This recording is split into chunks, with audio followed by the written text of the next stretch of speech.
Ma copine a dit, je pars en week-end entre filles à Miami ce week-end. Tu n'es pas invité. J'ai répondu, amuse-toi bien. Puis sa mère m'a appelé pour me demander pourquoi je n'allais pas avec eux pour leurs vacances en couple. Quand j'ai envoyé à sa mère les captures d'écran de leur conversation de groupe du week-end entre filles, qui incluait son ex. Moi, un homme de 31 ans, j'étais assis sur le canapé jeudi dernier quand ma copine Sophia, 29 ans, a fait son annonce. Nous sommes ensemble depuis 4 ans, et nous vivons ensemble depuis 2. Alors, je pars en week-end entre filles à Miami ce week-end, a-t-elle dit, sans lever les yeux de son téléphone. Juste moi, Jenna et Cassie. Tu n'es pas invité, évidemment.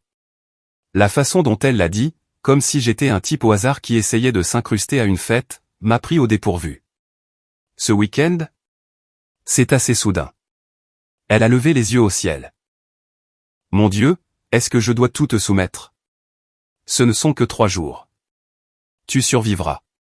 Je ne dis pas que tu ne peux pas y aller, ça semble juste de dernière minute. Eh bien, les vols n'étaient pas chers et Jenna a trouvé un super Airbnb. On part demain après-midi. Quelque chose clochait. D'habitude, nous planifions nos voyages ensemble, ou au moins nous en discutons. Cette manière autoritaire de faire des annonces était nouvelle. D'accord, amuse-toi bien, ai-je dit. Elle a semblé surprise que je n'insiste pas davantage. Vraiment, tu ne vas pas bouder? Pourquoi le ferais-je? Tu veux un week-end entre filles? Vas-y, amuse-toi. Vendredi matin. Elle faisait ses valises comme quelqu'un qui fuit une scène de crime. 2 énormes valises pour un voyage de 3 jours. Beaucoup de robes, de talons, de maquillage. Ça semblait excessif pour traîner avec les filles, mais peu importe. Je l'ai déposée à l'aéroport. Un rapide bisou d'adieu. Essaie de ne pas mettre le feu à l'appartement, a-t-elle dit. Hilarant. Je suis rentré à la maison, j'ai commandé chinois, j'ai lancé quelques séries que je voulais regarder depuis un moment. Un parfait week-end de célibataire en perspective. Puis le samedi matin est arrivé. Mon téléphone a sonné à 7 heures.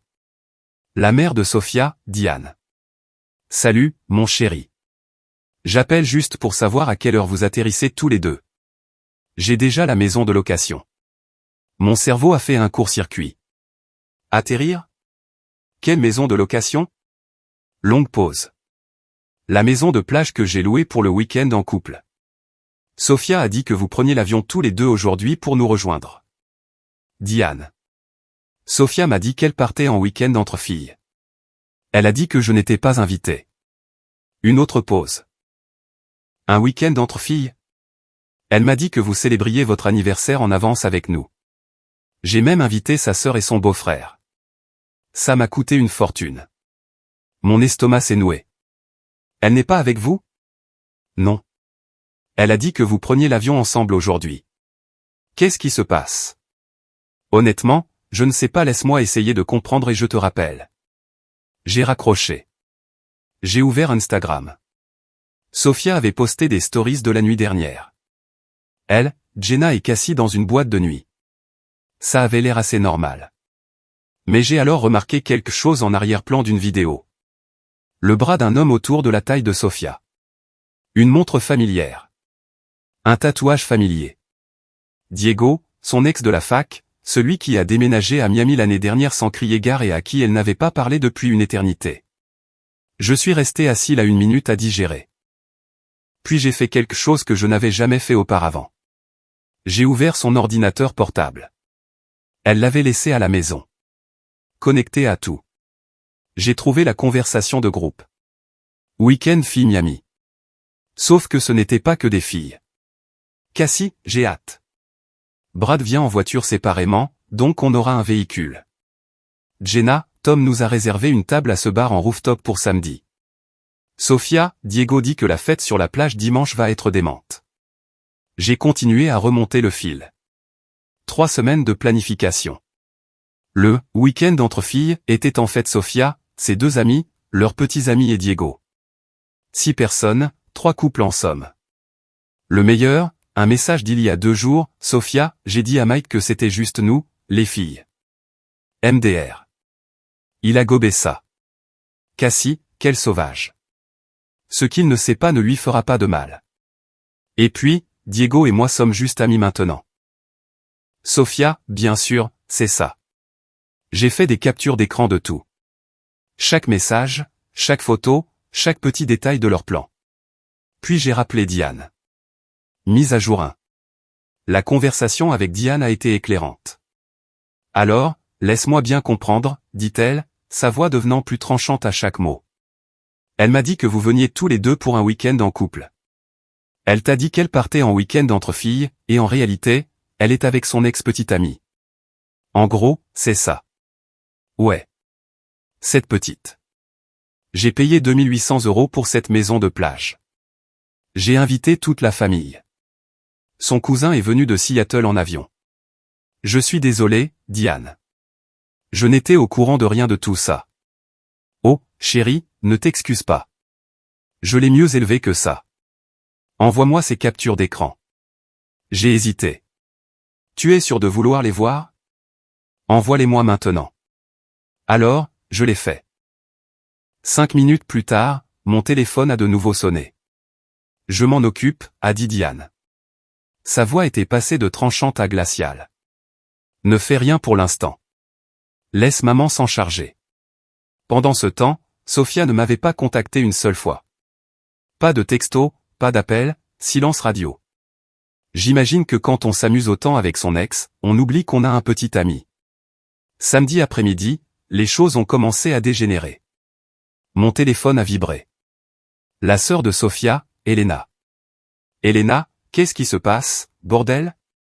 Maman vient d'envoyer dans la conversation de groupe familial des captures d'écran de Sofia avec son ex. Papa pète les plombs. Il est en train d'annuler ses cartes de crédit. Puis sont venues les stories Instagram. Diane avait posté les captures d'écran. Toutes. En taguant Sofia, ses amis, et le coup de grâce la petite amie actuelle de Diego, qui, apparemment, ne savait pas du tout qu'il était à Miami avec son ex.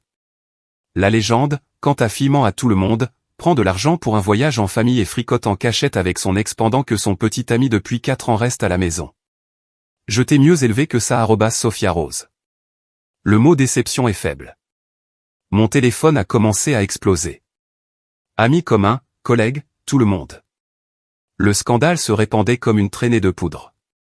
Puis enfin, Sofia a appelé. J'ai laissé sonner 2 fois avant de répondre.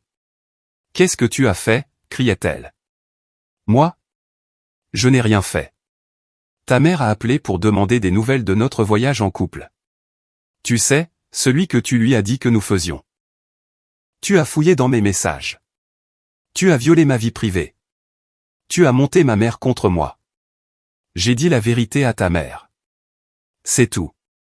C'est de la folie. Tu as gâché mes vacances.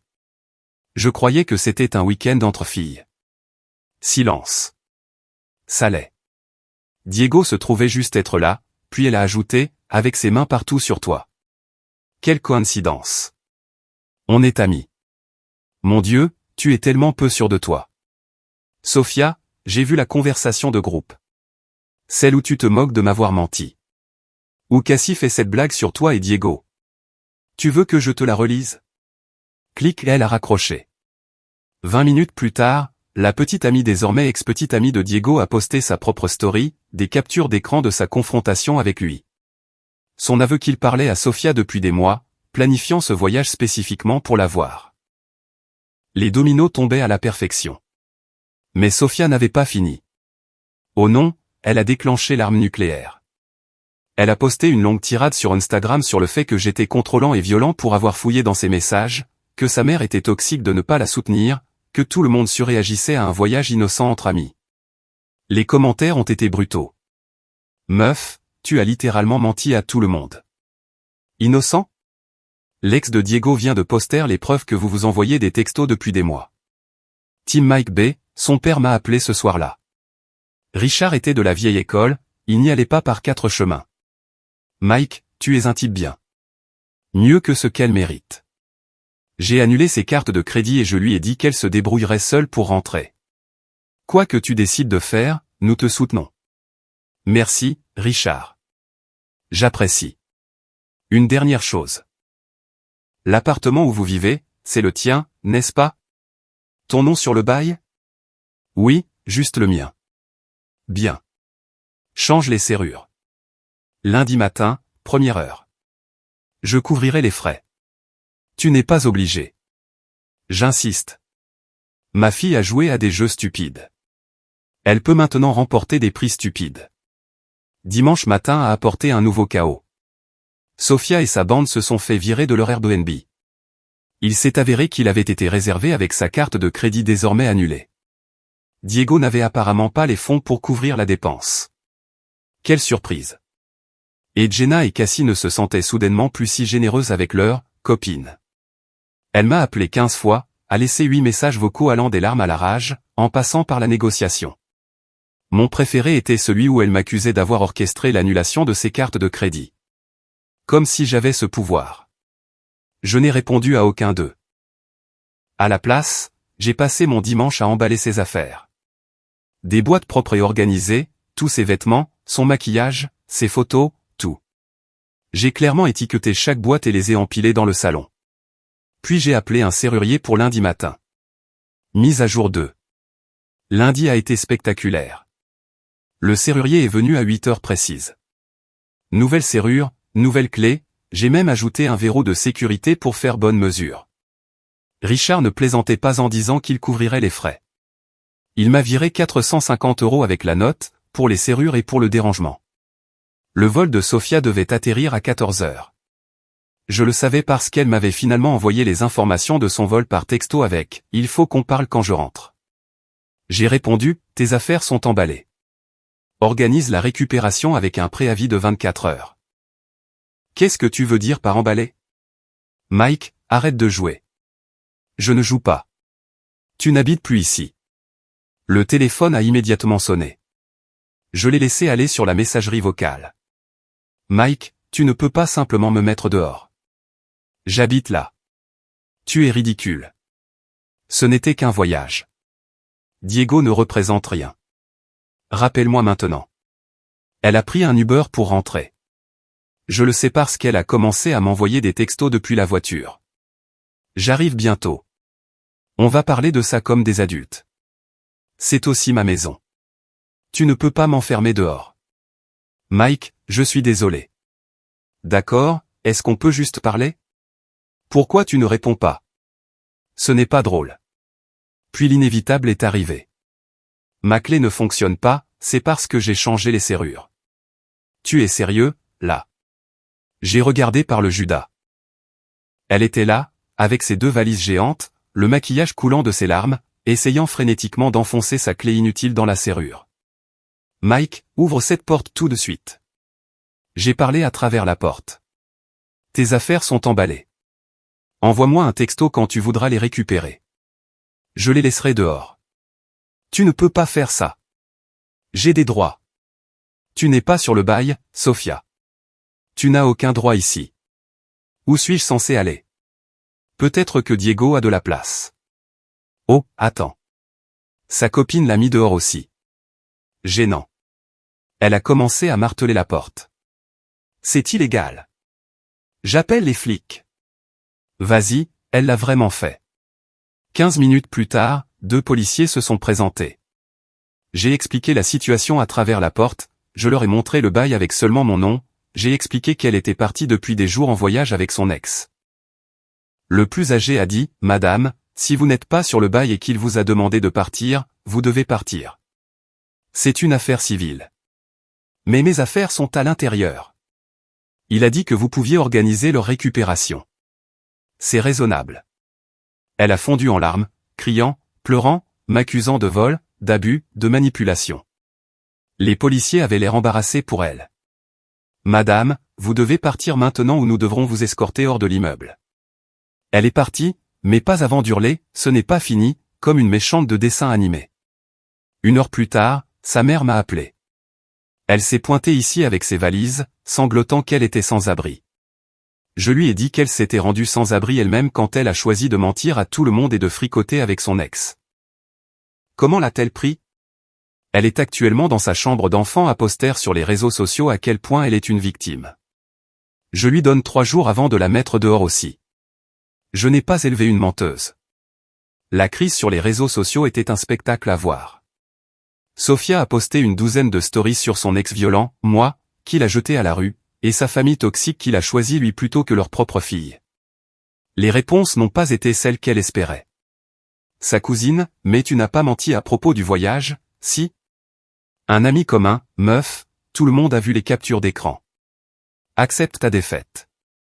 Jenna, sa complice, peut-être que tu ne devrais pas mettre ça sur les réseaux sociaux. Encore mieux, Diego a essayé de prendre sa défense, postant que les vrais amis se soutiennent et que les gens jugent trop vite. Son ex-petite amie a répondu avec d'autres captures d'écran de ses textos, y compris ceux où il appelait Sofia, celle qui m'a échappé, et disait qu'il allait tenter sa chance à Miami. Sofia a tout supprimé et a mis son compte en privé en moins de 2 heures. Mardi, elle a envoyé son frère Antonio chercher ses affaires.